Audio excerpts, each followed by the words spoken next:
Welcome to the Find Your Leadership Confidence podcast with Vicki Nedling. You are about to discover impactful lessons that help you grow as an individual, grow your confidence, and find the positive and good within you, so you powerfully and authentically become the best version of yourself. Be sure you visit our website at www.findyourleadershipconfidence.com. While you're there, subscribe to us via your favorite network. Now tune in, get ready, and enjoy the journey of emerging as a leader of exception in the 21st century. Welcome, everyone, to the Find Your Leadership Confidence podcast. I'm your host, Vicki Nedling, and I am coming to you from Rochel, Georgia, where it's sunny and beautiful and cold. It's crazy. It looks like it's 70, but you go out there and it's 49. The goal of the podcast is to share topics that you will find empowering and allow you to grow not only as a confident leader, but really take your business to the next level and beyond. Today, my guest is a wonderful lady named Rochel Marie Lawson. She is known as the Queen of Feeling Fabulous, and I just love that. Don't we all want to feel fabulous? I just think so.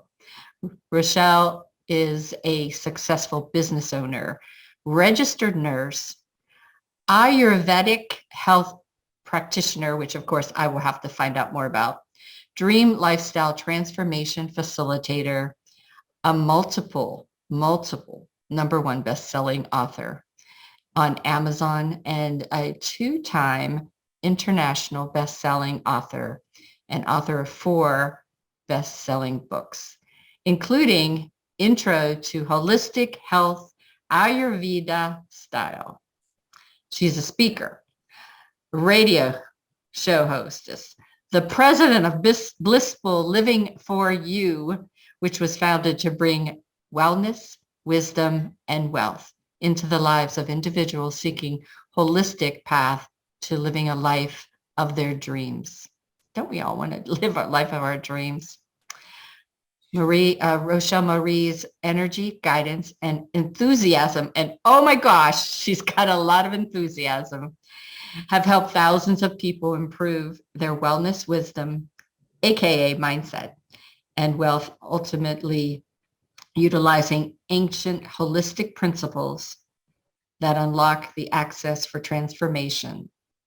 She's been named one of the top 50 women-owned businesses, so top 50 women-owned businesses in Silicon Valley, and creator of the Brave, the Bold, and Unstoppable Women Summit, where I met this nice lady. Her weekly podcast, The Blissful Living Show, has been strong for 10 years, and she's a guest writer for several blog publications featuring the core blogger for the wellness universe. And she's been quoted in the Huffington Press and featured on Fox, CBS, NBC, and several other prominent media.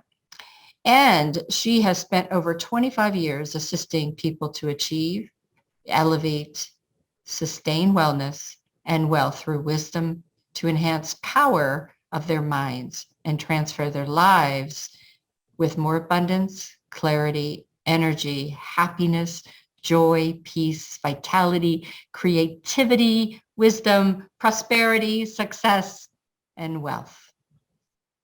For more information, she has a website, and it is www.blissfulliving4you, right? So blissfulliving4you.com. So today we're going to talk about being unstoppable and unlocking your dream life. Please welcome Rochel Marie. Woo! Thank you. I know. Oh gosh, it sounds like I did a lot. Everybody's like needs a nap now, thinking of all the things that you've done. It's crazy. Sounds like I'm about 97 years old. I know, that even makes it wilder that you're such a young thing doing all those things. I know, only 29. Wow. Yeah, that's right. Again and again and again. Over and over and over. So this is just a fun way to kind of break the ice. And so that icebreaker is, tell us where you're coming from today. What part of the country are you in? I am in San Antonio, Texas. Oh, Texan. You got a big belt buckle and boots and things like that. No. No, because I'm not a Texan. I'm a Californian. Ah. Yeah, I'm a San Francisco, Silicon Valley, Bay Area girl. I'm a Silicon Valley as you get. I was born in Stanford and grew up in the Silicon Valley. So that's home. But right now I'm in San Antonio, Texas. Very good. Do you think you ever go back home? You know what? Because I have one of my businesses is in Silicon Valley. I go back quite a bit. My kids, my whole entire family is in California. So I have to go back for business reasons, but I would say it's kind of nice to go see everybody, but I really don't. Because when I go, I'm working. I may see my kids. I may not because they're, grown. You know how that is. Yeah. And may see a friend or two, but then I'm back to San Antonio. So, but it's nice. It breaks up monotony for sure. Yeah. Different lifestyle too. Mm-hmm. All right. So share with us. Everybody's dying to know. How did you become the queen of feeling fabulous? Huh? Oh my gosh. So this was quite a while ago. I want to say maybe 12 or 13 years ago. And I had was going to conferences and stuff because just breaking out of the mold of my first business, which is a very traditional business. And so I was going to conferences and things and meeting different ladies and everyone would always ask me, how are you feeling? And I'd be like, fabulous. I feel fabulous. I looked fabulous. So, I rolled fabulous. It was just fabulous. But I wasn't really thinking about it. I was just, off the cuff. How you feel? Fabulous. How you doing? Oh, I feel great. I'm doing fabulous. What about you? So on and so forth. And about a year and a half into that, you start seeing the same people, or at least back then in the same circuit. And this particular lady actually became my mentor. And she was like, always, we became kind of close and definitely became friends. But she would ask me, how are you doing? How are you feeling? And I would be like, I'm feeling fabulous. I'm doing great. I'm doing fabulous. And one day she just said, you are the queen of feeling fabulous. And she said, not just because you say it, but you look it, you walk it, you talk it, you are, she goes, when I think of the word fabulous, your face comes into my mind. And so she says, you are the queen of feeling fabulous. And that's how it came to be. It just stuck after that. And I'm like, okay, I'm going to own that because I'm a queen. Didn't know what I was a queen of, but now I know. Feeling fabulous. So I'm yep. And when you walk into the room, it's like, oh, everything lights up because of your fabulousness. I'm sure that's a word. Yeah. And if not, we're going to make it. That's right. We'll make it work. I'd like for you to spend some time talking about your books.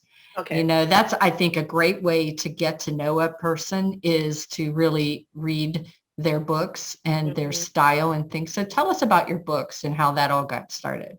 So the very first book, which is Intro to Holistic Health, Ayurveda style, that came about from my very first podcast. And I can't even remember how the podcast, exactly the story, but the podcast came about.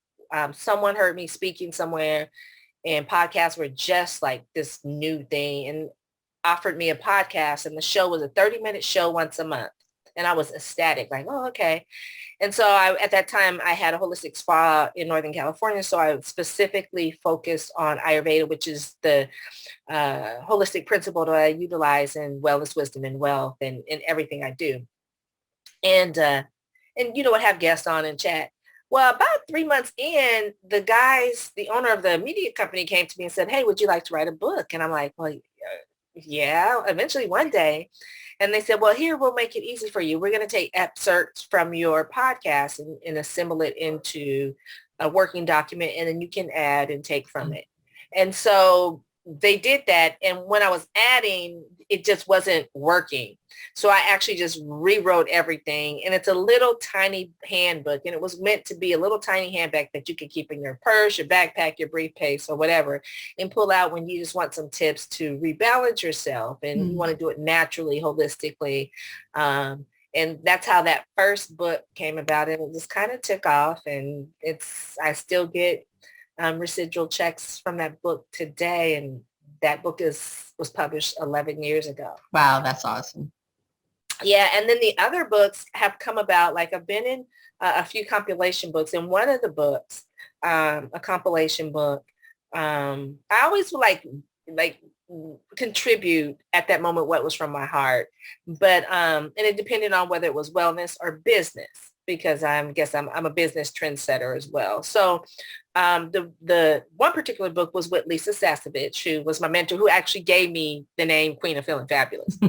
So Lisa, we did this book, and my chapter in that book got the Editor's Choice Award. Nice. And I was ecstatic. I mean, I was so surprised because I literally procrastinated to write that chapter, but I do that when I write, and then it comes and I just kind of let it all out. And then I didn't even look at it or anything. I just had my daughter like, can you proof it? And then she proofed it in. Anyways, long story short, that chapter got me the Editor's Choice Award for the book. It also got me, the book went bestseller, #1 bestseller in the categories it was in.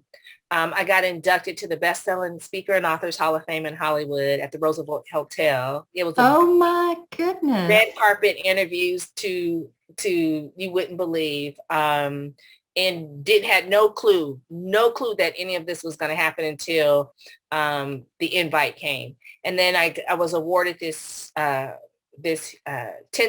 I got $10,000 for the contributions I made to the book, and I got more than that, but I donated $10,000 to help build a school in Africa. I just took the money and turned it over. And what else? Oh, the book allowed me to work on a movie project, where I received an Emmy award, and also was interviewed on Times Square on Times Square at the little marquee thing they have there. Yeah.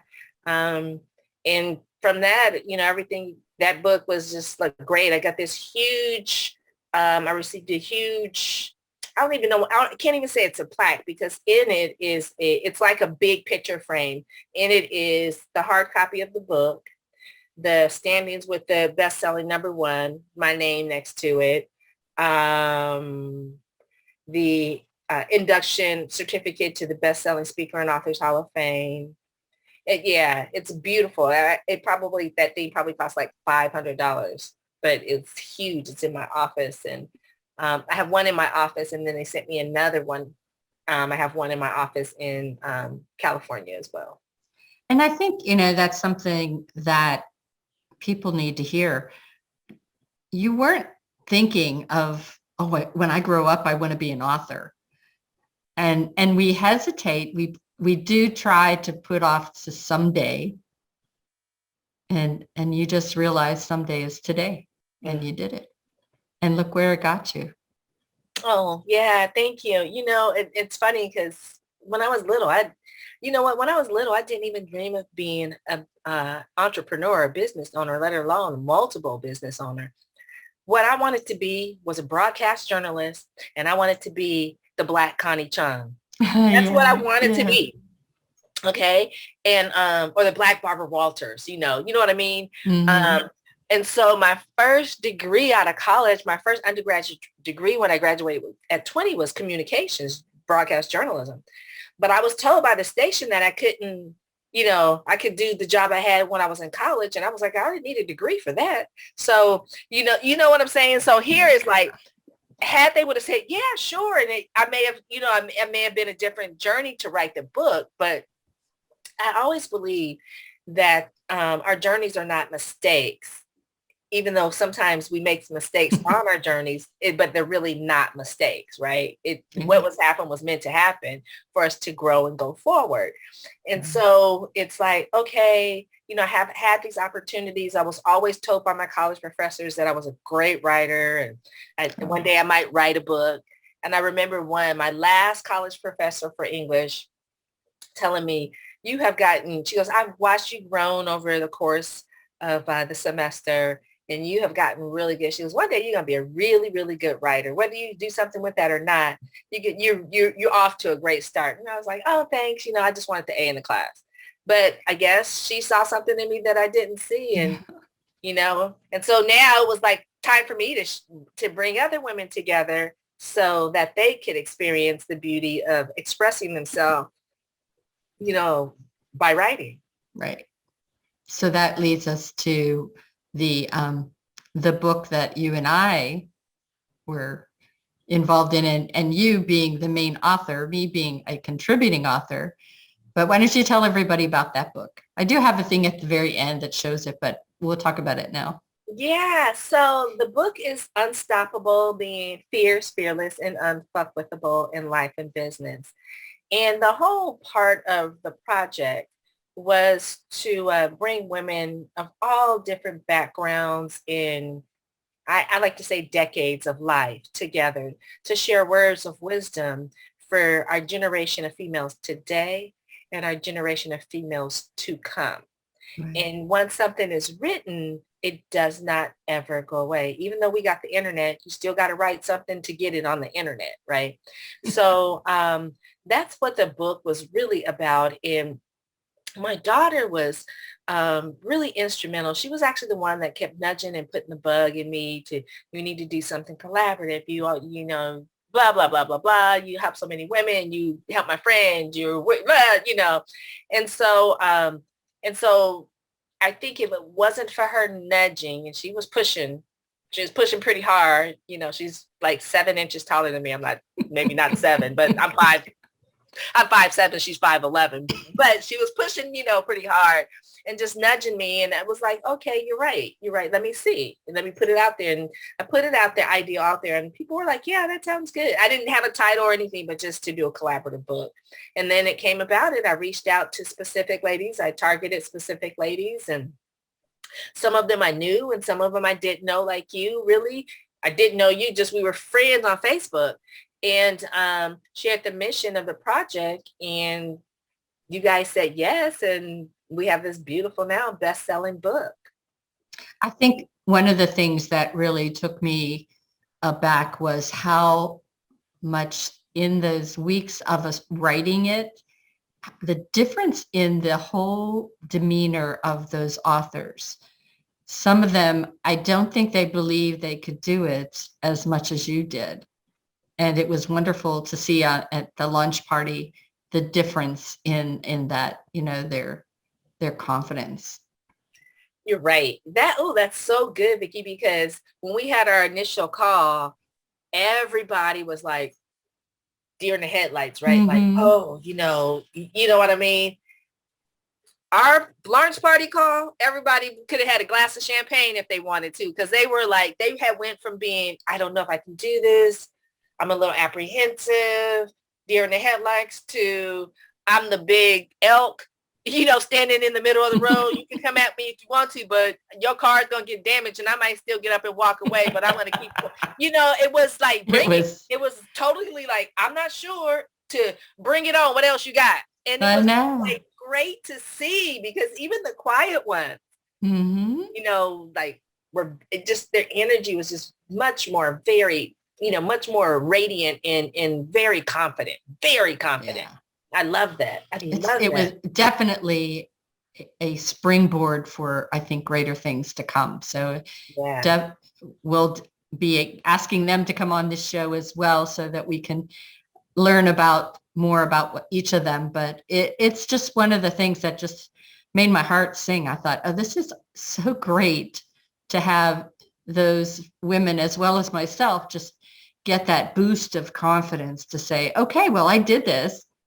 And now what's next? I had never, just like you, thought of writing a book, but it was one of those great practices of when you put your mind to it, you have a deadline.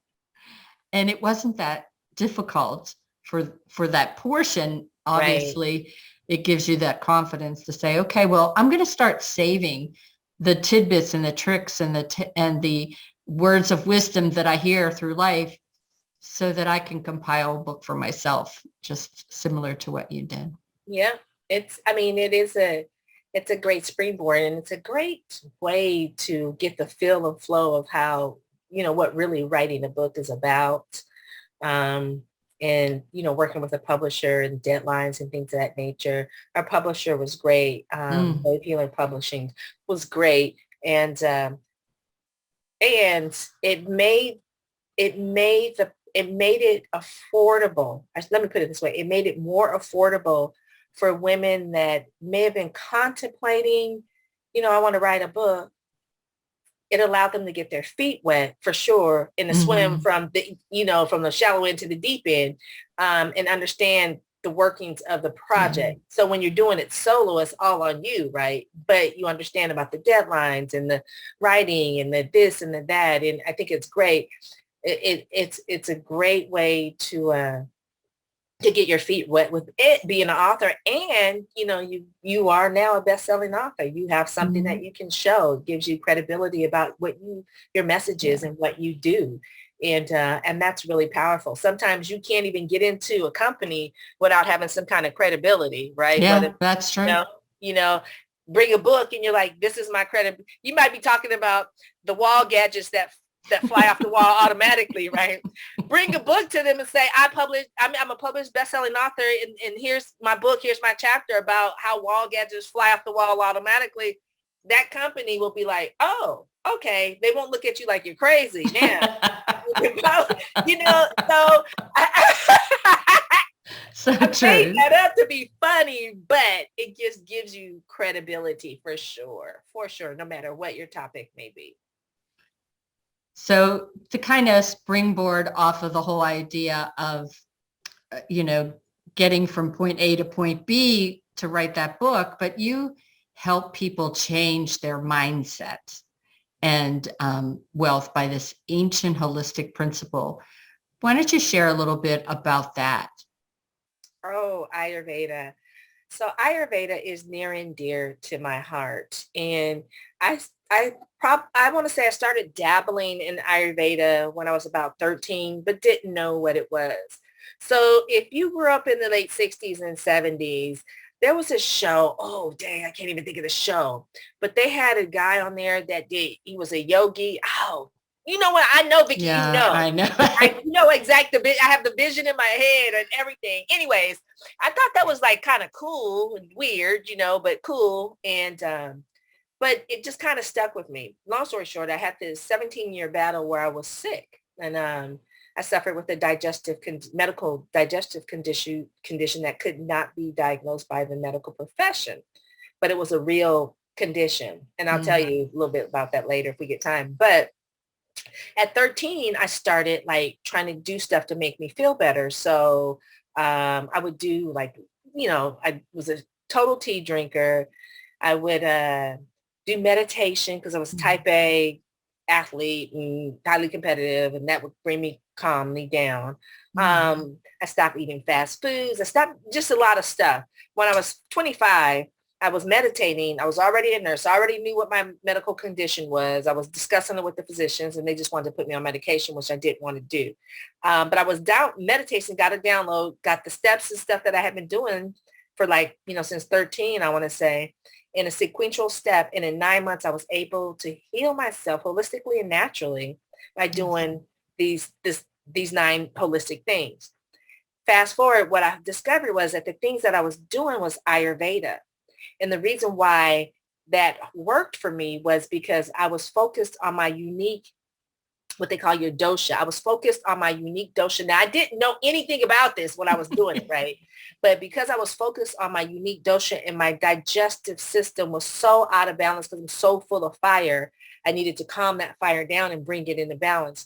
That 9-step process that I got when I was meditating was the steps that was needed to bring my fire into balance. And thus I birthed that condition. And what it was it was a stress-induced condition that started when I was 8 years old.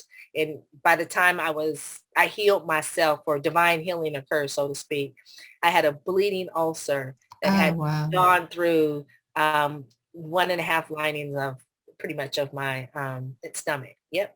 Oh my goodness. Yeah. So can you imagine suffering for 17 years? And as I got older, it would get worse and more intense, So Ayurveda to me, so anyways, I'm getting off track. I'm so sorry. So with Ayurveda, once I figured that that's what it was that I was doing, then I got all into it. And then I was because I was doing facials for my friends in high school. Even before I knew Ayurveda, using herbs, my little money I would make from working at the stationery store, but using herbs to heal cure their acne, because I never had acne when I was a teenager. So my friends were like, girl, can you hook me up? Sure, come on over here. Let me, doing spa stuff, right?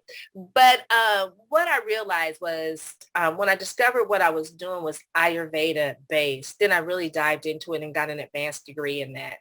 And I would utilize those principles when I was working with my patients in the emergency department, trauma and stuff. Yeah. I mean, I had patients, I would do meditations while they're having heart attacks, and I would watch their cardiac rhythm change from an abnormal rhythm back to normal sinus. The pain would decrease. We would do breathing exercise, all kind of stuff, and I would have some patients come back to me and tell me in the middle of my night shift, because I worked nights, that what I shared with them completely changed their life, and that I needed to continue to share that with people. And so that's when I knew, that I was onto something with holistic medicine. I think I was like 26. And I, however, had already had my first business for 4 years. So I started thinking, like, how can I use the principles of balancing my body with my mind, use it for my mind and use it for amplifying my business. Then I discovered how to do that. And that business went from being a, woman owned in a male dominated industry, construction industry, and the only female, to becoming a top 50 woman owned business just a couple of years later in Silicon Valley. So such a wonderful story. Oh my goodness.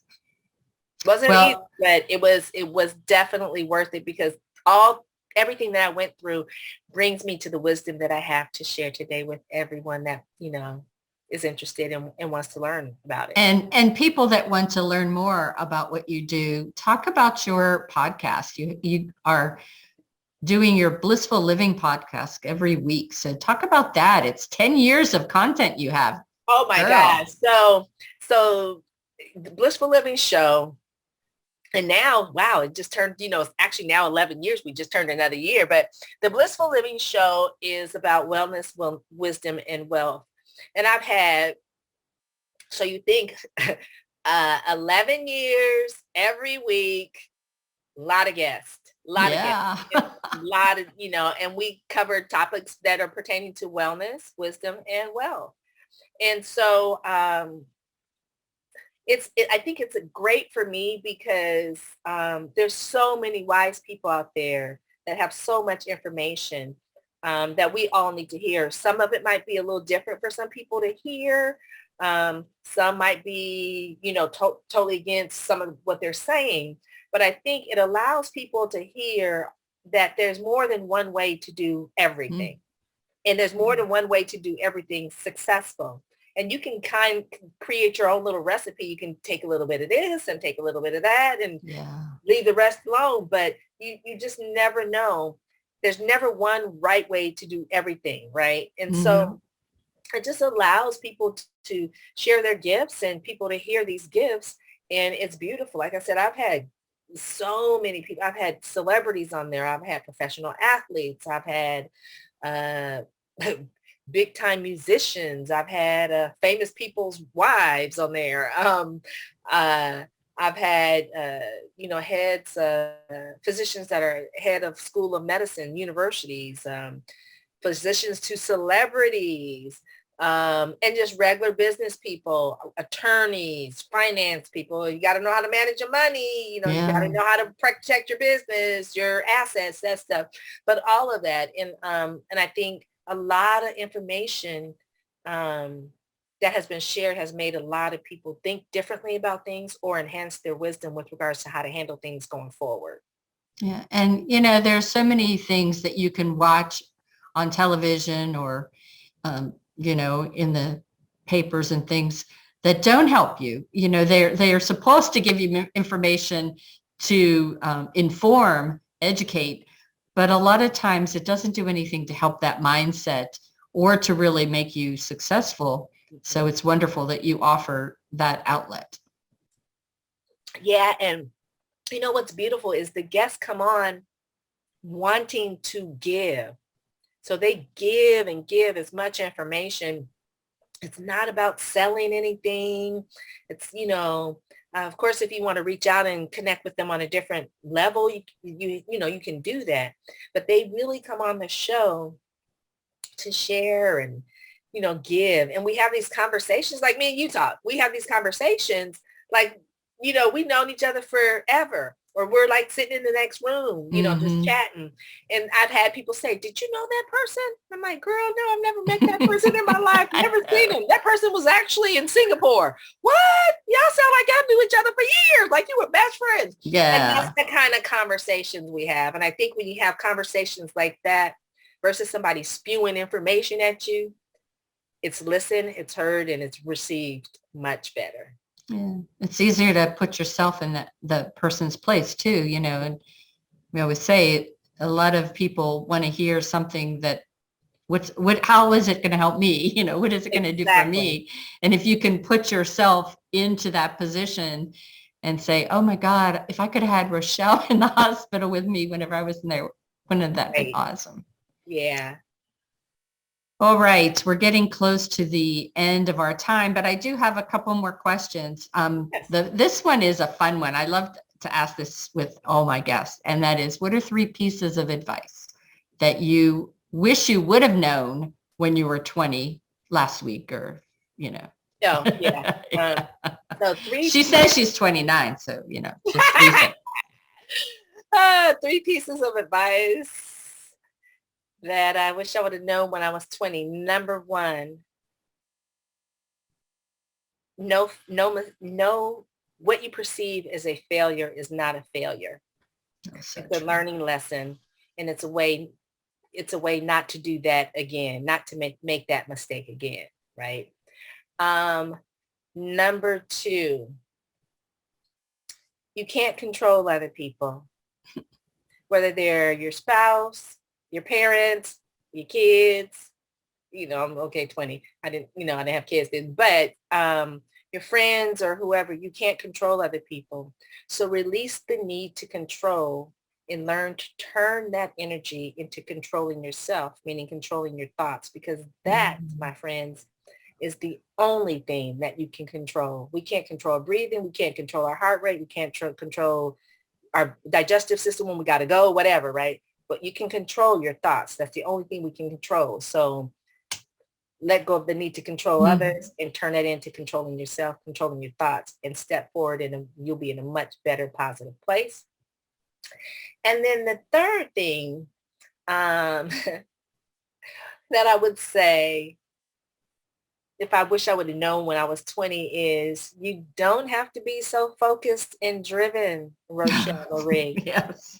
Okay, you don't have to be so focused and driven. Life is what it is, and it will come to you no matter what, if it's meant to come to you. But being so focused and driven, sometimes you forget to stop and smell the roses to see how good life has been on your journey. So don't be so focused and driven, and stop every once in a while to smell and enjoy the roses. Such good advice. Oh, gosh. I can absolutely agree with that information. So this is the rapid fire time. Okay. So I have 5 words or phrases that I'm going to give to you, and you just whatever first comes to your mind, tell me why you would choose this item. Okay. So are you a beach or a mountain vacation person? Can I be both? Yeah, you can. I'm both, because there's times like like to go to the beach, and then I love the mountains and the trees. So I love the water. I'm an Aquarius, the water bearer. So I love the water, love the beach, but I love the mountains because I love the trees. It brings me a sense of ground. Remember, I'm holistic, so it brings me a sense of grounding and connection with earth in a different way that the water does. So both. You and I are just like, oh, every time I talk with you, it's like, oh my gosh, we're like sisters here because Sweet. so much alike. I'm absolutely the same way. And both places bring center and calmness to me. All right. Now, I know you're only 29, but what is the best memory that brings a smile to your face? Oh, girl, I have so many, but okay. When I was 19, I got to meet Prince. And I was a huge Prince fan. Huge Prince fan. One of my girlfriends was dating a member in the band The Time. And they were in LA. And she was going to Long Beach. And they were in LA working on Janet. Two of the guys was working with Janet Jackson when she was getting ready to do her Control. She was doing Control. And they were filming that video, Control. So we were hanging out with them. Prince happened to be there. I got to meet him. The guy set me up. I was totally embarrassed. Got to meet him.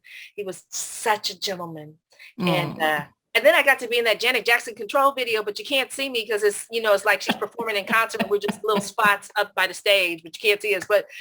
And it was just like, oh my God. But I was 19. I still remember that today. And I do remember where I was when I heard that Prince passed away. I was sitting on the beach vacationing in St. Martin and heard that Prince passed away, and it just broke my heart. But yeah. So sad. Favorite dessert? Oh, girl, everything sweet. I'm a sugarholic, so I like pies. From creme brulee to peach cobbler to cherry pie to key lime to chocolate cake, rum cake, pound cake, 7-Up cake, cupcakes, cookies, chocolate, every time. I don't think I've had a dessert that I've met that I haven't liked. So everything's sweet and luscious. Yep. All right. You have nothing to do today. What is your favorite pastime? To read. Yeah. Let me take it a step further for the listeners. To draw a bath, put my favorite essential oil in the bath as it's running. Might be rose, lavender, something like that. Light 4 candles so I could have one at each spot, around the bathtub. Completely turn off the lights and have just enough light so I could read. Probably not right for my eyes, but when you're 29, but just enough light so I can read, see the words on the book, and sit there with my favorite book and just close the grill out for 20 minutes, 30 minutes till the water gets cold sometimes. What kind of day I had. Sometimes what kind of day I have. Might have a glass of wine. I was just going to say there should be wine there, I think. I think there should be some wine. Definitely. But yeah, that's my favorite thing. And if I don't have time to take the bath, then just simply reading, lighting a candle, diffusing an essential oil, and again, having a glass of wine. I could do that all day long. So relaxing. The last is your best gift ever. One that I've given or one that I've received? Either one would be fine. The best gift I've received, of course, my kids. But I think I would like to focus on the best gift I've given, which was when the Range Rovers came. They changed the body style of the Range Rovers. I would say maybe it's somewhere in the 2000s to kind of how they are now, the new body style versus the old one that we used to see in the British movies and stuff. And my husband wanted a Range Rover, and he had torn up his knee and had to have knee surgery. And couldn't drive for like months, like 8 months. And so as a gift to him, I said, when you're able to walk without those crutches and bend that knee, I will get you as a gift that brand new Range Rover. And I did that. I got him a black on black Range Rover that he rarely drove. So I started driving it all the time. So it was a gift for him, but it ended up being a gift for me because I took the car. But that was the best gift because it was something very expensive. And it was something very expensive, and I had no thoughts of apprehension of giving that to him because, it was what he wanted. And that's just the kind of person I am. So, So cool. yeah. Yeah. I'm kind of that way too. I like to give gifts more than receive. I always have Easier to for me, I think. work. Yeah, I'm not such a great gift receiver. I have to work on that. All right. So I have a slide that I want to share, and it has your free gift information and your contact information so that the folks can get prepared now to take a screenshot. And let me just do that.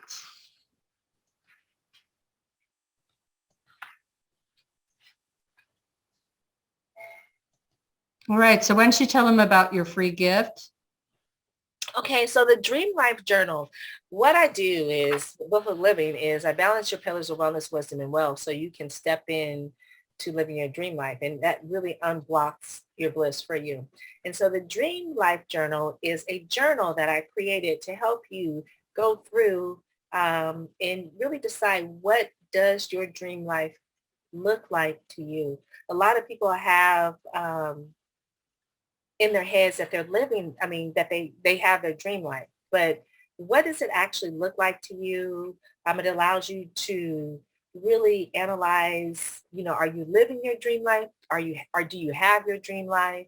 And the game of life is constantly changing. So what was your dream life 5 years ago may not be your dream life today. Yeah. So as you go through this Dream Life Journal, you will discover some things about yourself that you may have even thought that you dreamed about. And it's really beautiful. And it's something that once you go through it, it's a keepsake. So you can keep it. You can go back and refer to it. It's designed to help uplift you no matter where you are in your life, and something for you to constantly go back and look at and read to keep you on track. Oh, sounds awesome. I will have to get one of those too. And it's free. So yeah. Yeah, free gift. The best. Here you see on the screen your website, as I mentioned earlier, as your contact information. You're available on Facebook, LinkedIn, Instagram, Twitter. And I encourage everybody to watch her or listen to her podcast. The date that you show that is generally what? Mondays. Mondays at about 6:30 a.m. Central Standard Time. The new show will be released for that week. So cool. All righty. So I have one more thing to show, and that is our book. Yay. I should have did the one with all of the authors. I'll have to switch out that. But did you not get the other one that just had you with your chapter? Oh, I do have that one. I have them all. I've been putting them all over Facebook, right? Yeah, and that's such a cute picture. I love it. Yes. Thank you so much. And thank you for being my guest today. I'll just stop sharing so we can just say some parting thank yous. But it's been so wonderful. I mean, whenever I first was on your podcast, I thought, I have to do this again with you. Oh. And the timing just is perfect. We can talk about, have this release so that we can still talk about our book, as well as I'm sure that people are going to tune in on your podcast on Mondays, as well as check out your website and definitely go for that free gift. You have been a wonderful guest, and I just appreciate all the time that you took. Thank you, Vicki, for having me. And I appreciate you more than you'll ever know. Thank you, thank you, thank you. Thank you for tuning into the Find Your Leadership Confidence podcast with Vicki Nettling, where we share impactful lessons that help you grow as an individual, grow your confidence, and find the positive and good within you so you powerfully and authentically become the best version of yourself. Remember to visit our website at www.findyourleadershipconfidence.com and enjoy even more great episodes like this one. Again, while you're here, subscribe to us via your favorite network. We look forward to seeing you next time on the Find Your Leadership Confidence podcast.